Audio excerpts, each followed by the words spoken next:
Hello. Hello. Look at us, Tim. We're dancing by ourselves today. Yes, we are. Absolutely. I'm at home today because I have to go host a gala right after this. But I know it's like you're in all of our busy time of year this holiday season. And isn't it great that things are a little bit normal this year? Oh my gosh. Absolutely. There are events happening and we can go and see people again finally. Right. Yay, Right. Christmas time. Right. So And welcome to If These Walls Could Talk with your hosts. I am Wendy Stuart. And I am Tym Moss. Yay! And thank you, everybody, for joining us today. I am actually here at PANGEA, where we do our show from every week. PANGEA supports the arts community. They have shows happening here just about every night, some nights 2 shows. It is really incredible. Come down here if you're in New York. We're on 2nd Avenue between 11th and 12th Street. As a matter of fact, Tim, I did Kobe Cole's show here last night. Oh, yes. I'm so sorry I couldn't get down to that. It was I love what Kobe Cole is doing. He does it once a month. It's called Nouveau Riche. Not that any of us are nouveau or riche, as Kobe would say, but it's a wonderful show. I mean, some of the talents we had last night. We had Marianne Piccolo, David O, Viva, Kobe perform. It was unbelievable. And there I was, the only non-singer. But what I lack in notes, I make up for in comedy. Yes. Yay. Yay. So I did a couple of my parody. And you know what? We had a really, really great time. Oh, wonderful. Wonderful. Really I'm going to be at 2 shows there tomorrow. I'm going, the 7 o'clock is Tammy Faye. Which you didn't get to see. Oh my gosh. Yeah. Let's tell everyone the name of that. It's called Tamar. It's fabulous. Yes. And I've got it's 7 o'clock show tomorrow. So I'll be down there for that. And then immediately following is a memorial for Ari Gold. So that Kevin Aviance put together. So I'm going to stay for that. So that'll be nice. I heard there were 2 things here tomorrow. Wow. I just, you know what? It's just nonstop. What can we say? Yeah. But tonight for me, I'm so grateful and so honored. I was asked by the AIDS Healthcare Foundation there to host their holiday party, which also includes the AIDS Center for Queens County, Iris House, and Thursday's Child.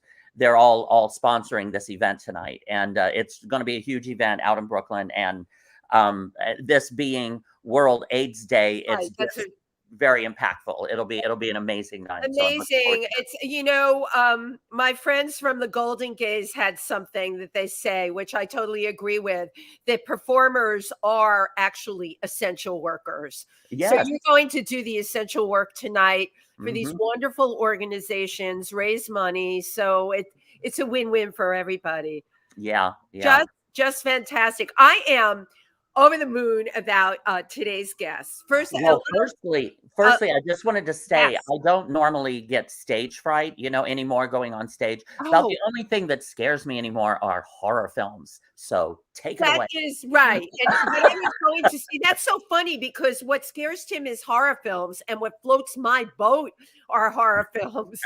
I totally love horror films. Oh, I do too. One on Netflix. It's called We Have Always Lived in the Castle, about these 2 twisted sisters. Love it. I mean, I can go right down the list. And some of my favorite horror films were the Friday the 13th films. Well, right. Today on our show, we have an amazing actress. She was in Friday the 13th, Part 7. I believe she does not get killed off until the end, but she's going to tell us herself. But she also, when she's not doing horror films, you'll recognize her as one of the majors that was on Knots Landing.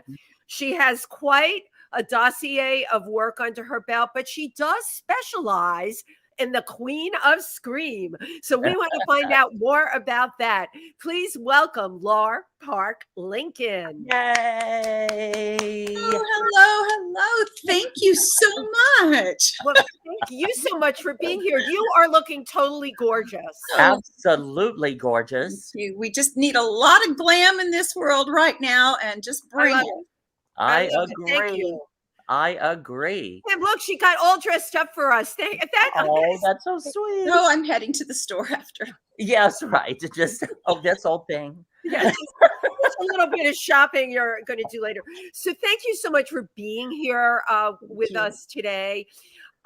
First of all, I love that you do horror films. I know you do so much beyond that, but I keep going back to the horror film genre because it is something. I've just always loved horror films because fun. they're thank you. I love that it's fun. It's absolutely fun. Right. How did you tumble into this genre, Lar? How did this happen for you? It found me. It found me as a young actress going on auditions every day, all day long, like we do. And this one bubbled up under a false name, so we wouldn't know what it was. And I figured out what it was because I like scary movies. And then I booked it and worked and worked and worked on it. And there you have it. It was a unique installment in the series for the girl to be psychic and telekinetic, to fight the monster. Yeah, so it was really unique. And I never die. You don't die. No, survivor. That's why she's a survivor, Tim, and that's a credit to you that they wanted to keep your character going. Yeah, it was very nice. I didn't do the next installment because I didn't have script, and I knew they always killed off the final girls.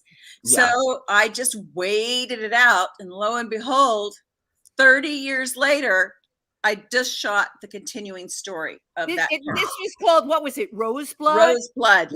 Yes. Ooh. Which just opened. And I understand that you also had some lovely, not a necklace, but some lovely neckwear. I'm not sure if you're ready to show that or not. Absolutely. I have been wearing this lovely neck brace. You know what, Lar, that is very Freddy Krueger, but for your neck. Yeah. Oh my God, if you had the Freddy Krueger mask, you could have I think we're onto something here. There you go.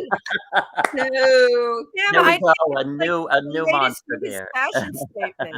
But yeah, go ahead and make yourself comfortable. Get comfortable because we got a lot to talk about. We got a lot. Get achy. I'll put it on. Okay. Oh, I thought you wanted to put it. Yeah, you're welcome to put it on if you need to. So yeah, anything goes on this show. You want to change clothes or whatever you want. You want to lay down, talk from the couch. That's fine. It's all about the talk.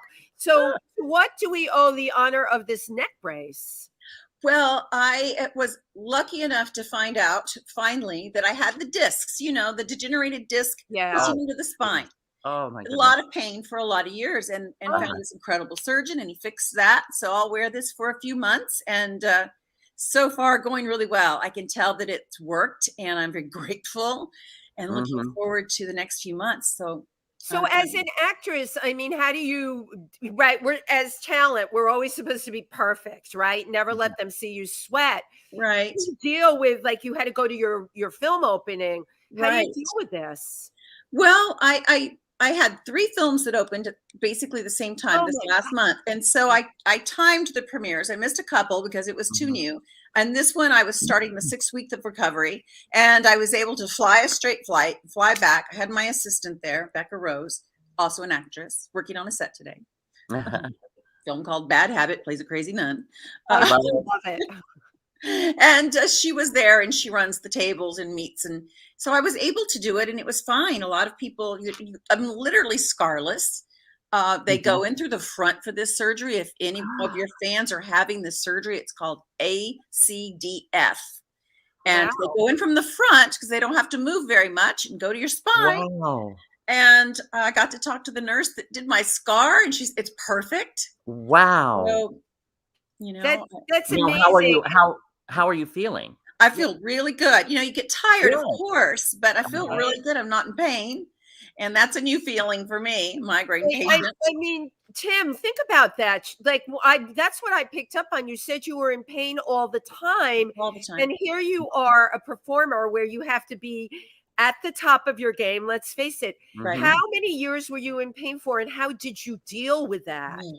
I started getting migraines at 17. Like many people. And I literally had one for 20 years. It was constant. I would basically throw up on the set of Knots Landing every day. It's just a constant migraine. Can you imagine? But, if you can't get relief, you keep going. If you don't keep going, you lose everything you've tried to build. You're not doing your work. Yes. Yeah. So I feel like we get this adrenaline rush when we're on a set and we're working. If we just pull ourselves together and get there. It's wonderful. Michael J. Fox, you know, who suffers from a disease, Parkinson's, which my dad had, and I actually have a marker for it too. So I wow. think about it a lot. Well, you know what? I still got to get on with my life. Well, he was a wonderful, wonderful, inspiring person. In his book, he wrote a line in one of his books called, I think it was called Lucky Man, something like that.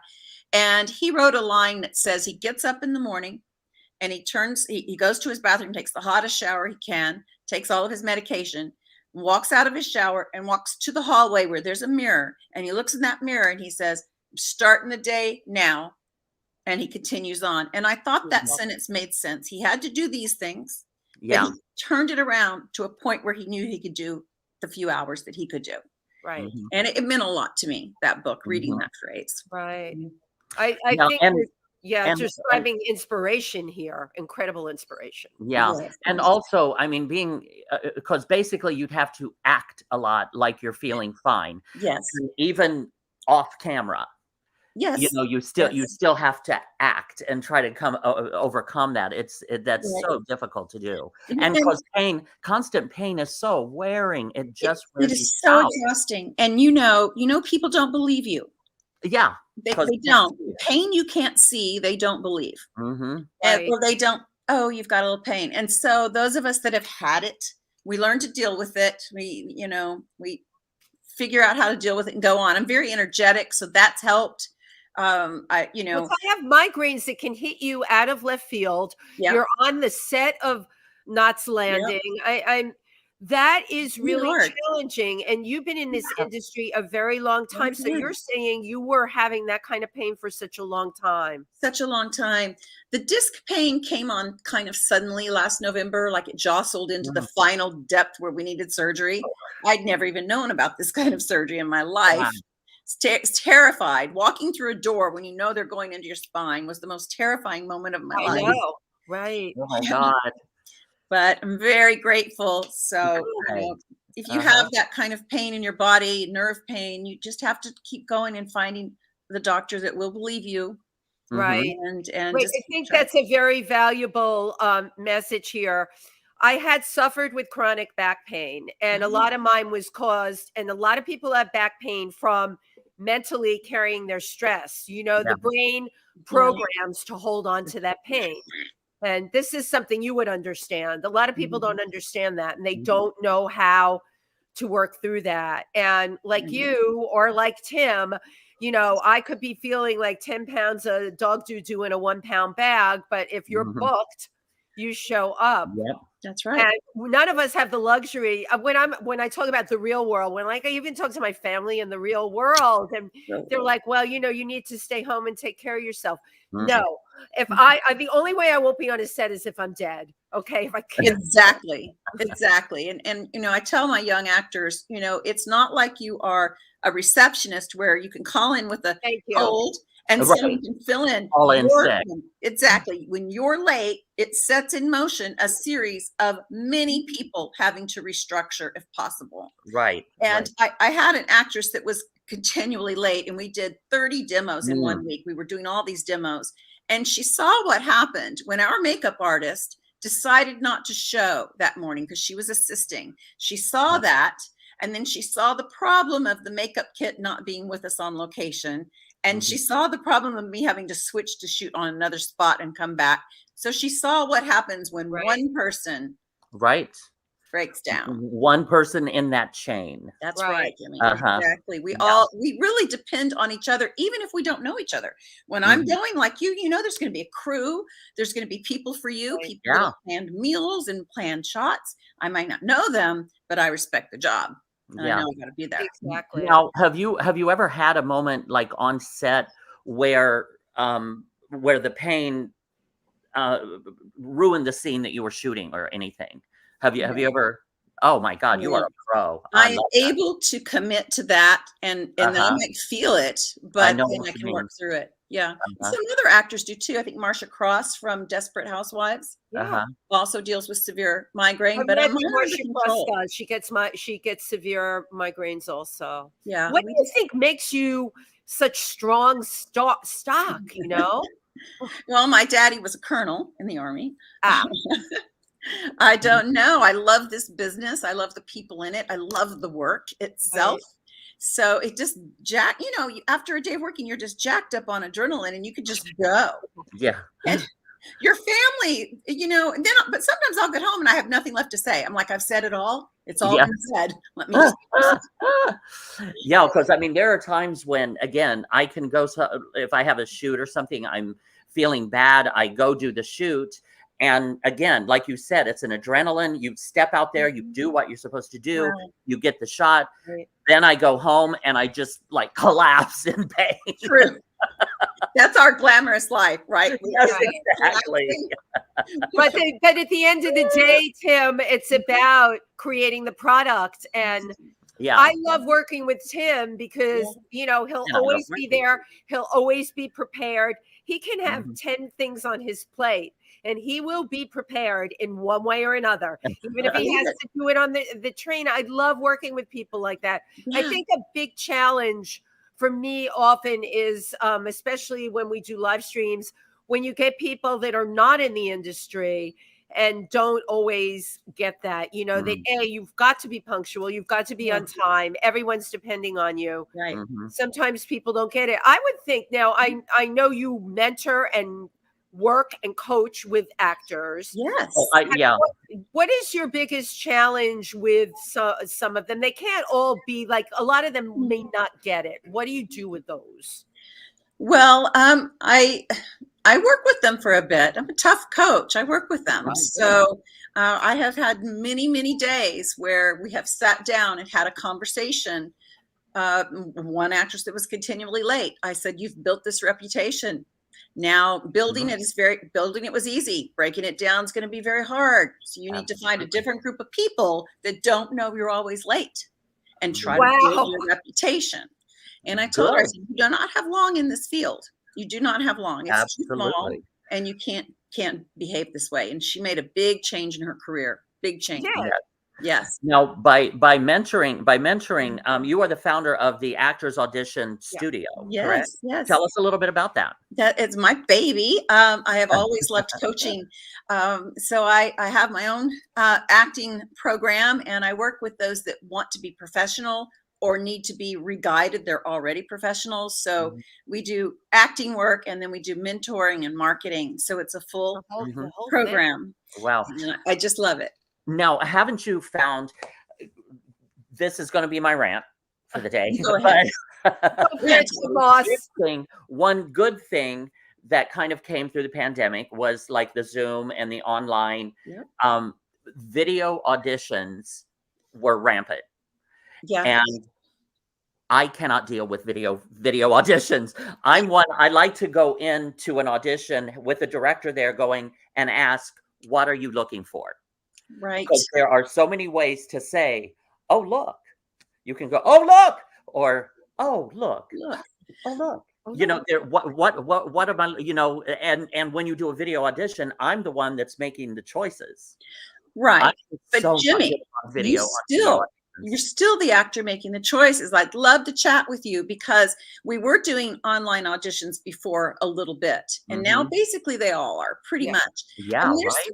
techniques and some tools that we use to prepare your scene and get ready to shoot it. And it does work. And you are in charge of your character. So I'd love to help you out. Wow. Tim, I love that you brought that up because this is a different spin. Like Tim, I do share that also. What I don't like that has happened, the online audition, I'm fine with that. But now I have to art direct it. I have to frame it. It's got to be lit a certain way. With lighting, the costume, then it goes in, and then they tell you the more that they want. So what used to be a process of, just getting to the audition, my 10 minutes in the room, and then back again. Now it's turned. I've got 3 sitting on my phone right now, Lar. I'm only going to get to 2 of them. I find myself, I feel that, this is going to come off wrong, but Tim probably feels this way too. I feel as talent, we are really being taken advantage of. Oh, hell yes. That we're like cheap labor, that they're not going to hire the middle person anymore. You know, some of my casting director friends are not working because now they can go directly to the actor and have, and they can, right. and they can. But I'm going to challenge you two puppies. Oh, good. I like challenges. We like you, Lar. Tell us. I think that y'all have gotten into a little dome of deciding not to play the new game. And the bottom line is the game is here and it's changed and we're still here. Right. So it's not going to go back all the way to where it was. It's not. It's too efficient this way. So I would just love to work with you a bit. I mean, really, your set should be stationary. It should not be anything difficult to set up. It should already be set up. It's one way. And then you work on your material and deliver that material. I think y'all are so talented. You just need to get that idea out of your head. What I'm basing that on was a couple weeks ago, I had to do a video audition and take pictures, you know, for a full body and then have close up and all that and then upload it and all of that. The whole process, and I was busy that day, took me 4 hours.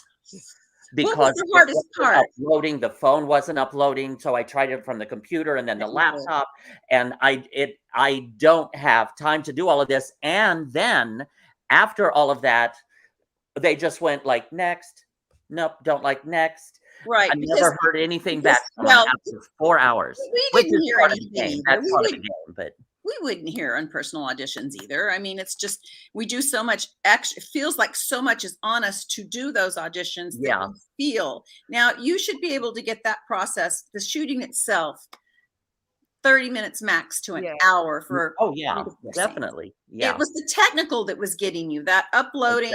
And that is a problem. So, you know, you have to learn how to do it. I shoot with an iPad now. It's high level quality as a camera. It's very easy. One button puts it in a file. Nice. It does work and it works really well. But if you have an iPhone, that will do it for you too. Oh, yeah, that's what I use. I have an Android phone. See, I don't know that one, but yeah, if everything's set up and stable, you should be able to knock it out pretty quick. Well, the thing is I've done them before, and I can usually get it done. But for whatever reason, that 4 hour one pushed over the edge. It wasn't connecting. It wasn't uploading. It wasn't just. And I was just, I don't have time for this. No, none of us do. And usually when we have a student that's got something like that, Becca or one of the editors here, you just upload your film to them and they do it. And they sweet. They make the files and they attach it and off it goes. And, you know, it's very, very inexpensive. Yeah, because that's why I tell you, we need a person. Yeah, because at this point, I swear to God, I feel like I'm being the producer, the casting director, the lighting guy, the cameraman, the costumer, the makeup artist, the supervisor. You are, but I think what are you guys doing? That's definitely the way things are going. Now, from your professional perspective, you know, we used to get sides, right? And you went in and you had like 10 minutes to look over your sides and then give your audition. Yeah. Right. That pile. Now, do you think that most clients expect us to memorize the audition? That's an interesting, that's something we're fighting with a little bit. The problem that they see with reading with paper is that most actors don't know how to read the page. So most actors will hold the page and go like this. So it's head bobbing. And there's a technique that if you know how to read the page, they won't even notice the paper. So I train them to be able to do that. And if they can't do that, then, you know, we work on memorizing the first line, the most critical lines, and the end lines, right? Okay.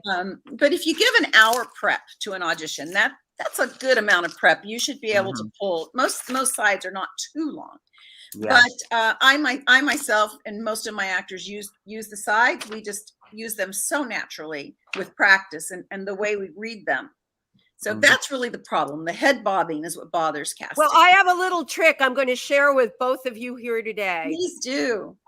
I'll let my husband sometimes, you know, do the shoot, I write the lines on my paper and I tape it to Alan's stomach.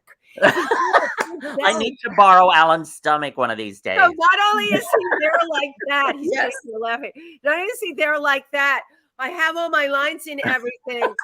Oh, you like that, Timber? I would love a picture of that with him. Laura, there you go. That's my little tip of my post-pandemic auditioning. Well, it's not even post-pandemic, but this is how I usually dealing with it. However, I usually tape it on one side of the camera and on the other side of the camera. You can do that too. There are all kinds of tricks, like and with an easel or something like that. So I so totally wanted to talk to you about Knots Landing. Oh yes. Now you were the girl everybody loved to hate. Yes. How do you play some? You're so like angelic to me. Thank you. Well, Knots Landing brought me back several times. You know, I started as a 2-parter and was off, and then they brought me back, and a character changed, and then they brought me back, and I stayed. And so the executive producer David Jacobs took me for a walk and said, we want to take you into this mode, the character that people will hate. And how do you feel about that? And I'm like, I love it. Love the idea. And so I got to play out everyone's true thoughts about how to just be awful. Wow. Isn't that fun? I love to play characters that are out of my character. Right. Those are the most fun. Oh my God. Right. They're so fun. They're so fun. It is so much fun to be bad. And it's hard to be bad. I love that. It's so much fun to be bad. Yeah. It's wonderful. In fact, I was working on some bad scenes with my actors last night where they had to get snarky and bad, and it goes against their actual mojo was not that. So we'd have to really work on condescending looks and hatefulness and thoughts, and it was a great, all the fun stuff. It was. Well, you're watching If These Walls Could Talk with your hosts Wendy Stuart and Tym Moss, and our amazing and wonderful guest Lar Park Lincoln. Yay! I just wanted to read a couple of the comments that are coming in. One, Emily and from AB Studio says, "Hello, Tym Moss and Wendy Stuart, Lar Park Lincoln." Felipe Rose, our good friend, he was the Native American in The Village People. The original. So Felipe says, "Hi, kids." And Apollo Cabrera says hello. And Nick Lyon, our good friend Nick Lyon, says, "Hi, everyone. Enjoying the show with the amazing artist Lar Park Lincoln. Entertaining and so informative." Thank you. Whoever is tuning in, thank you so much today. We always love our audience. Absolutely. Yes. Now, Lar, you are in Dallas. So you were saying earlier that there seems to be a growing, the industry is really growing there in Dallas. So it sounds like you kind of you're in at a good position with your studio, with your audition studio. Yeah, it's right now there's a flurry of activity, and sometimes they'll start a shoot here and move it to another state. That does happen. But New Mexico is happening, of course. Atlanta, Louisiana still going strong, Oklahoma. So we just keep track of all of those castings here and do the best we can to get people on, So it's some good local things. Some are SAG and some are not, so we're a non-union state. So it's always good when SAG comes to Texas. That's always a good sign. Do you find it, I found that the acting industry, when everything shut down in New York, March 12th, and lots of things stayed shut, I watched our industry like literally within 6 weeks. Man, they found every rebound method, every loophole, anything to get there. And God bless them. Any tests for COVID that had to be done. It was really quite incredible how the industry was like, no, we're not going to be shut. We're going to make this work. I mean, that is a credit to our industry. Yes, because, I heard you speak briefly about being a, what is it called? Not a critical worker, essential worker. Yes. And I had seen a wonderful text or meme about that. That's, the next time you're in a pandemic, try not having any entertainment or television or music or, we are essential to people's lives. Entertainment absolutely is to make others feel good. Right. So it's an important job. It's an honor. Yeah, and the sad thing is in this capitalist society, the arts are not supported. Right. I know. But yet, during the pandemic, how did people survive? They tuned into Netflix, they watched movies, they listened to music, they went to the art. Right, they did. Maybe coming out of it, it will have more support because people will realize what it meant to them. Well, I think Tim and Lar, even in terms of the actors, we all started doing these shows on Zoom. We call them variety shows. I had such a blast. Yeah. It was weird and bizarre to me because I'm not going to lie, I'm not a technical person. I never was a computer person. Like Tim, I love the audience. I want to touch you, feel you, emote with you. And now you end up, you're talking to the screen and there you are on a Zoom variety show. In my case, it was with an entire bottle of wine next to me. I was so afraid I was going to pixelate or no one would hear me or I had to take myself off of mute. Then on top of performing. And it was very weird in the beginning, but it was something I not only ended up getting used to, I'm working with all of these people now. And that happened during the pandemic. How, Yeah, that's right. A lot of things happened. We just, as a studio, we did some fun little shows that we shot via Zoom and we did some things to stay connected to each other. And it worked. We did. We all hung in through it together. We really did. And, it is the way we're shooting today. And it just is. So y'all have to remember your challenge now.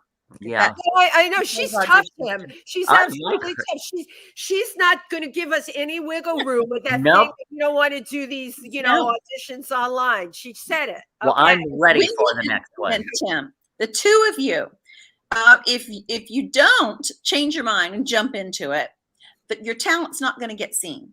Thank you. You're totally right. Right. And so that's our job. And Tim, even that 4-hour monstrosity that you did, she's right. They saw you. They did. Yeah, they at least got to see you. You know what? I am not bitching and moaning anymore, Lar. Yeah, you weren't driving for 4 hours in Los Angeles to get anywhere. Yeah, so right. You saved all that time. We weren't on a freeway. We didn't have to use gas. God damn it. We were in our own homes. Right. Well, I want to talk again a little bit about the Friday the 13th. Yes. Okay. Let's talk about that. Was that one of your first major roles? Yes. In a film? I love that. I had done TV films and movies and guest stars and things like that. And then this came along, and because it was already such a big franchise, it just continued to grow, which is amazing at this point, how much it's growing still, appearances and just the crazed fun that people have with the series. Yeah. That's exciting. Yeah. And just to be a part of that, that's so great. It's really fun. And the fact that was one of your first starring roles is so amazing. I mean, it'll always be special to you. It'll always be a special part of your life. Always special. To come back 30 years later. That was insane.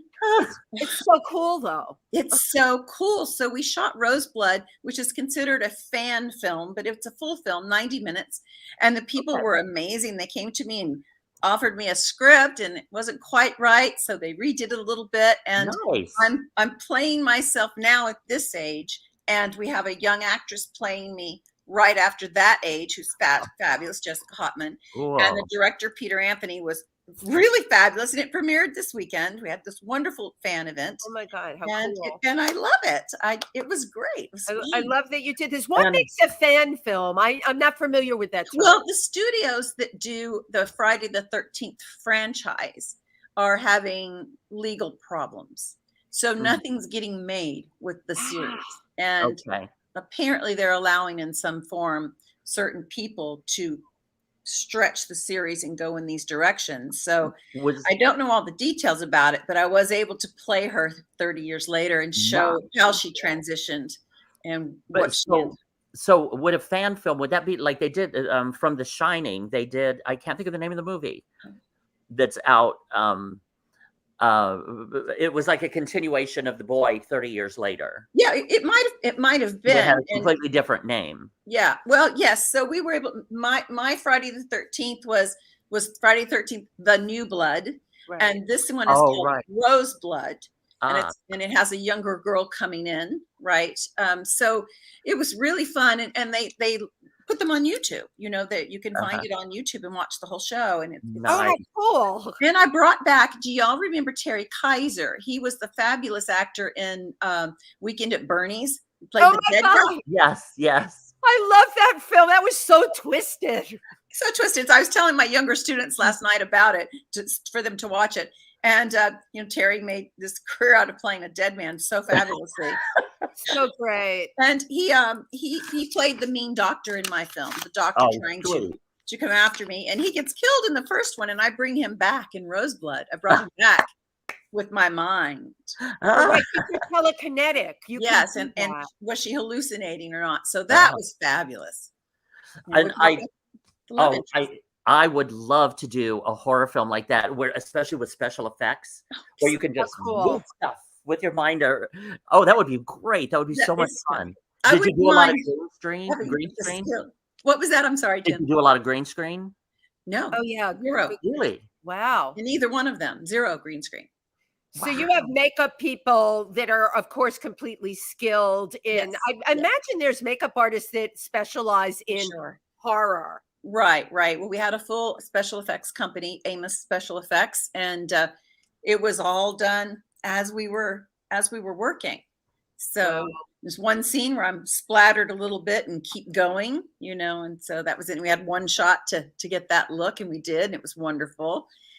So What's the most grotesque they've ever done to you in a horror film, like in terms of blood, scarring, or? No, I haven't had it. I've been no, I'm literally untouched by the monster. I defeat the monster with my mind. I don't run from him.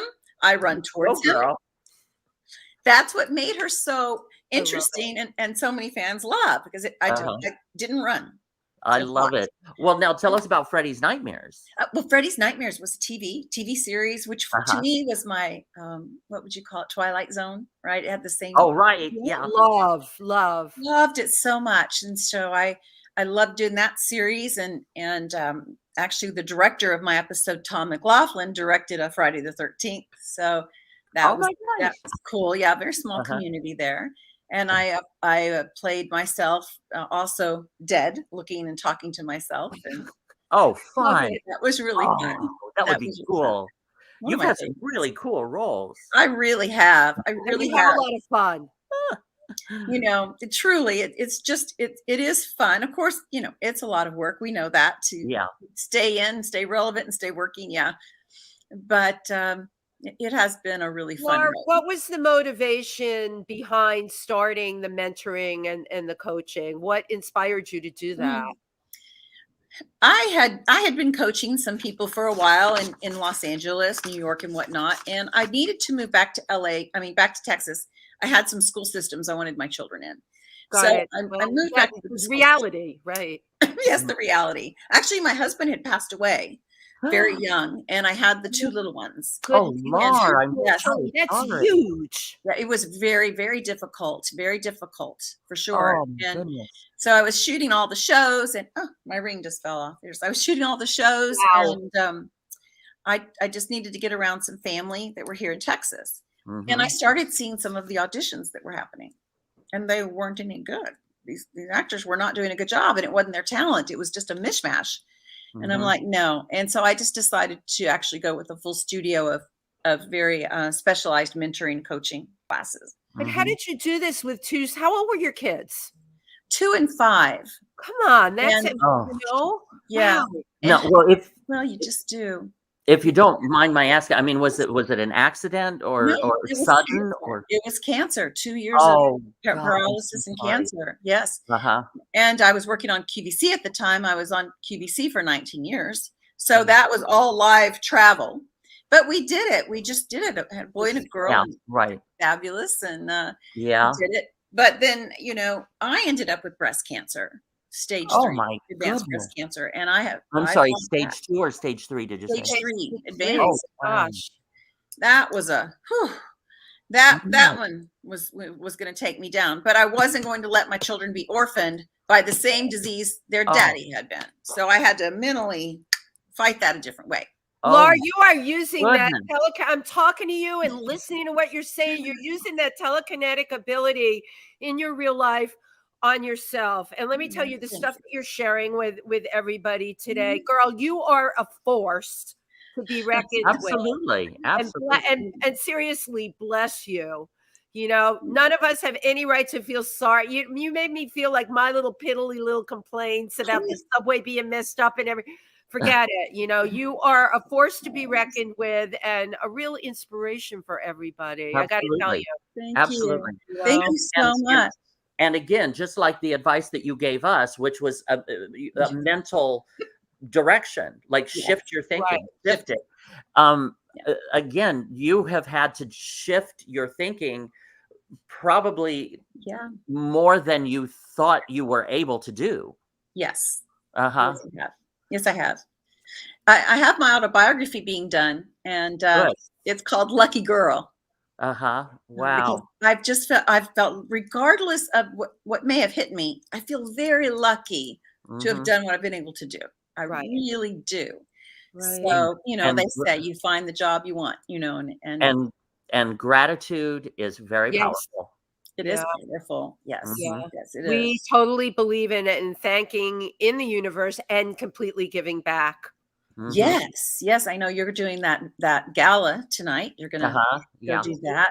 That's so important. And they're counting on you, and you'll be there and do a beautiful job for them. As we say, 150%. Tim, we have a really great clip to show. Wonderful. Okay. Chauncey, I would love to. We'll take a look at the clip. Okay. Thank you, everyone. You're watching If These Guys Could Talk with your hosts, Wendy Stuart and Tym Moss. Our amazing, by far amazing guest, Lar Park Lincoln. Let's take a look at the video.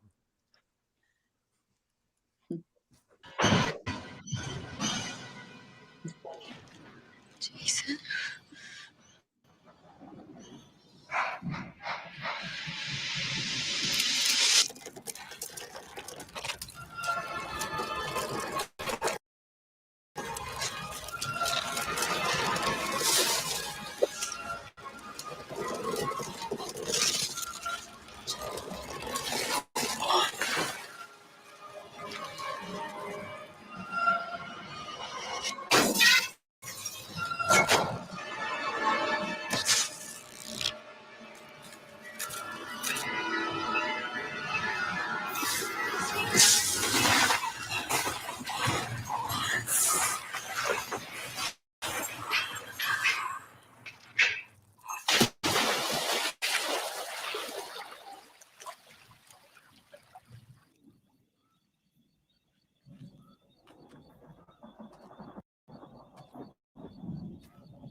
Love this.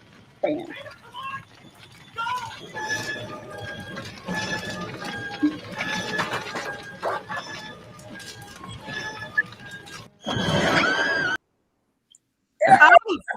Yay! Bravo! Yes. So fun. Yeah. So fun. You know what I love so much about it? Actors always say it was the hardest thing to do, right? Is to be acting emotions without words. Mm-hmm. Every single nuance that you had to show on your face. Yes. It was great. Yes. Well, thank you. Super fun. Super fun. Y'all will have fun watching Roseblood to see how she changes over 30 years and has to fight him again. Uh-huh.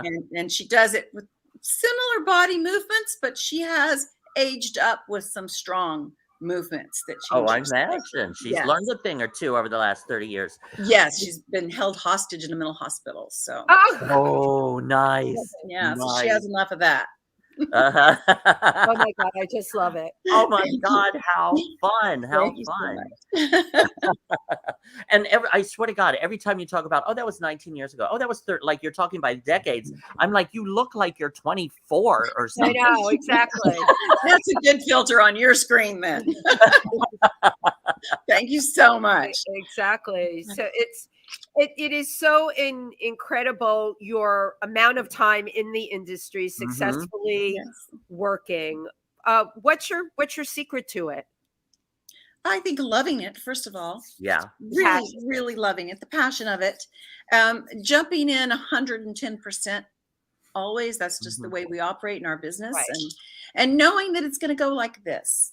You're going to have peaks and valleys, and a career is over time, not just one show, right? So I worked with Jessica Lansbury and Michael Landon, Rod Taylor, and oh my God, look at yes, wow, that was phenomenal, amazing, and so you learn from the actors that have been doing it around. Absolutely. See, that's my education is watching others and learning and asking questions and it's amazing. That's important. That's important. We do though live in such a society, especially like from when you started to now. There wasn't TikTok.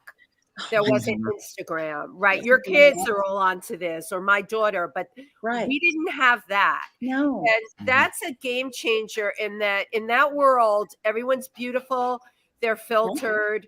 And Tim and I talk about this all the time. We've had to learn to use all that social media, and I do. Right. I just do not get the overnight sensation of the mediocrity on TikTok. People that are, if I get hired as an influencer or any of you do, it's because of our pedigree and amount of time in the business or QVC. I did shopping for Spiegel. We know how to sell stuff, right? Right. But you see this thing with influencers. I go up for auditions. I'm sure you've had this happen too, Tim. They wanted my Instagram handle. Yes. What the hell does that have to do with the price of eggs? See how your followers. Yeah, they want those numbers, and they want those numbers, exactly. Numbers, and if it comes down to a couple of actors, I have seen the one less qualified with more social. I have seen that. Oh yeah. I've seen it. Me too. But we just, I just work with actors on a program of getting that social media nice and clean and polished. I don't really do the TikTok. I mean, actually, I don't. isn't my thing, but I have learned to keep my Instagram current and Yeah. hopefully inspire people with it, like Right. yours. Yeah, like you're doing. Absolutely. Yeah. Well, since we're on the subject, how can people reach you? How can they find you on your social media? Well, on social, the Instagram is my name, Lar Park Lincoln. I don't have to worry about that being taken very often. No, I know. Lar Park Lincoln will find me. And also Facebook, Lar Park Lincoln, or Lar Park Lincoln Acting Studio. I'm pretty easy to find. You can find me and say hello and jump on my Instagram and give me a few more organic people. Yes, right. Yes. I'm totally going to follow you on your Instagram. She's the last model standing. I think I think I did yours early in this morning. I do. Cool. I think so. Now, Lars Park Lincoln, is that your real name, or where did that come from? Yes. Well, Lar came from Laurie. It came from Laurie. So I didn't use Laurie. It was shortened in the household to Lar. And Park was my maiden name and Lincoln was my married name because I kept them together. It was kind of unusual then, I guess. And so I just ran them all together. I never thought twice about it. Never thought it would be an interesting name to some. So. Oh yeah, it's fabulous. It's a perfect stage name. And it hasn't been staged, which is so incredible. So your ability as an actress, did this something shine when you were a little kid that your parents brought out in you? Does someone else in your family do this? Never had anyone in the family go into the biz or the arts. I knew in around third grade that it's what I wanted to do. You did. And so I wasn't a show putter on her like I know a lot of kids do. I would do fashion shows and all those little things. And as I kept growing up, my family realized that I was going towards a serious acting kind of career. Wow. There wasn't anything then to get started with. There were no mentors you could call. Right. How are you going to meet somebody? We didn't have any way to connect with anyone. Where did you grow up? That was what I was going to ask. Where'd you Army family. So it was Texas, Colorado, Wyoming, California. There weren't acting bits in there. Right. So I started modeling, and I'm short. I'm 5'4", but I shot well. And I ended up getting picked for some good modeling ads and campaigns, and I did that for 8 years. And then I was able to make a move to LA and start the acting career. Now, did you come from a big family, or how many brothers and sisters? Yeah, I had 2 brothers and sister. They were all 10 and 13 years older than me. Oh, wow. Oh, you were the baby. Yes, I'm kind of a baby only because they were gone, right? So I was the baby, the only, and the oldest. Youngest. All at the same time. Yes. And my daddy was a colonel and their daddy was a captain. Oh, wow. So, because time had passed and he got promoted. Right. That's really funny. Everywhere. Yes. My dad did Vietnam and World War II was my daddy. Wow. Oh my God. Very impressive. Very impressive. What a legacy to grow up with. So being an Army brat, as they say, were you constantly forced to make new friends and adjust to situations? Yes.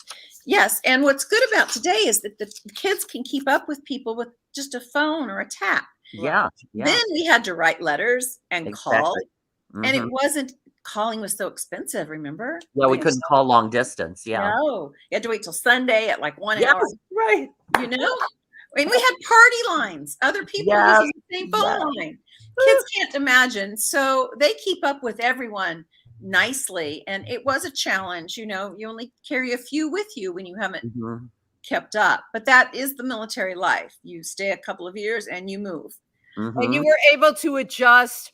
Obviously, there's something about you that let you could go to a new school and make new friends, and you have that thing about you. Not every kid can. No, maybe not. But I do find that kids that have to go to a lot of schools, like you say, they will either adjust or they'll have trouble, But there are a couple of careers that are similar to acting. 2 careers that are the same personality of acting, and that's a real estate agent is the same personality. And a lawyer is the same personality. Yeah. Where they go like we do, don't make money. And then finally we make money and it has to pay for all the going we did backwards and all the going forward. Yeah. And they're all storytellers. That's right. So you often will find actors within those professions, Yeah. latent actors back there, same That's true. personality. Yeah. Or politics. I don't know. Oh yeah, you have to be a good actor. A lot of times they live in a fictional world. Yeah, that's a good point. Live in a fictional world. And I'm not even in a fictional world compared to that. So, Lar, I know you said upcoming, your autobiography is coming. Yes. Yes. When can we expect to see that? What are we in right now? 1st of December today. Yeah, the end of 2021. Maybe late spring, summer, probably Oh, something like that. Good. Yeah. Good for you. That would be a lot of fun, I think. Well, we'll have to have you back on to promote it. How about It that? would be fun. Oh, yeah. Absolutely. It would be a blast. Yeah, y'all are just very lighthearted and fun, and I'm sure your fans are all the same. It's like chatting with you in our own home. Yeah, that's what we like. And believe me, if we weren't live streaming and we had a huge budget, you would be chatting with us in our home. Yep, absolutely. That's right. That's On right. the couch with a bottle of wine. That's just the way I like it.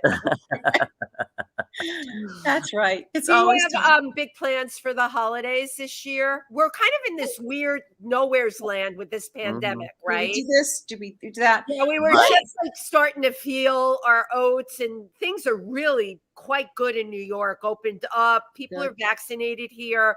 We are living our lives pretty well again. Yeah. And then they bring this new thing now from South Africa so it's just kind of like, okay, what's my game plan going to be? There were a bunch of places that I had wanted to travel to that are now on the list not to go to. I know. What are your plans going forward? Well, I'm really lucky that my daughter, Piper Lincoln, has given me my first granddaughter, my first grandchild.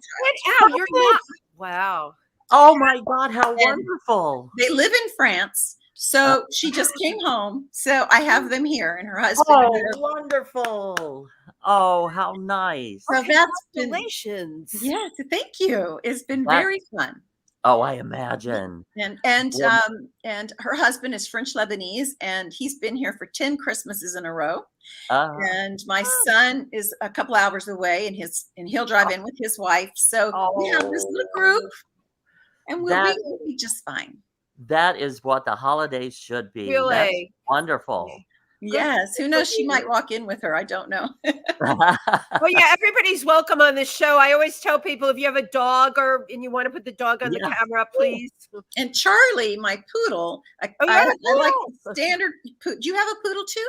I have a long-haired Chihuahua, but I love standard poodles because they're brilliant. Tim, those are the smartest dogs in the world. So smart, beautiful. I've always had the standards. My last one passed away. And so I have a little one, Charlie, but he just went to the beauty shop. So, Charlie is getting he's getting some fixing. He needed a little do. So he's at the beauty shop. So he normally, as soon as we turn on the light, he goes and stands in front of it. And the actors are standing there, and Charlie stands in front of it. And we have to scoot him over. That's so funny because he sees them. I totally believe animals get that. He goes, oh, light. And he'll get right. And we have so many pictures. He'll get right in front of them. He found his light. Right, Tim. I think Charlie may have a brilliant career in front of him. I like he just may. Yeah, he has his own Instagram. He does. And everybody knows Charlie. He's very, very insecure and loves me very much. So it's a relationship. That's all I can say. You're so funny. Insecure, but loves me very much. Yeah, I'll drink to that. My Chihuahua is like Velcro Chihuahua. He is too. This is terrible, but I'm going to share this with you guys. I never want my daughter to hear me say this, but in Mexico, hundreds of years ago, the Mayans were buried with their Chihuahuas when they died. Mm-hmm. I look at Nugget and I go, when Nugget goes, Mama's going to go too. Yeah, crazy. The wife got a poodle. All right, and we have another comment. Joe Preston, perfectly enlightening. Lar, you're perfectly enlightening. This was such a terrific show. That's very nice. Very nice of them to come on. Thank you. Everyone, thank you so much for tuning in to If These Walls Could Talk with your hosts, Wendy Stuart and Tym Moss, and our very enlightening, amazing superwoman, Superwoman. Special guest, Lar Park Lincoln. Thank you so much just for sharing everything, sharing part of your stories from your life, and just all that you've shared in cinema. Thank you. This has just been absolutely so much. This is just lovely. So great. And we will tell everybody you can catch her film Rosebud on YouTube. Yes. It is the fan film for the Friday the 13th film. So it picks up 30 years later. From when I may be tuning in tonight after I get back from the gala. Yes. You will have fun because I look very strong. All right. Thank you, Lar Park Lincoln, so much. Thank you. All righty. Bye-bye. Bye, everybody.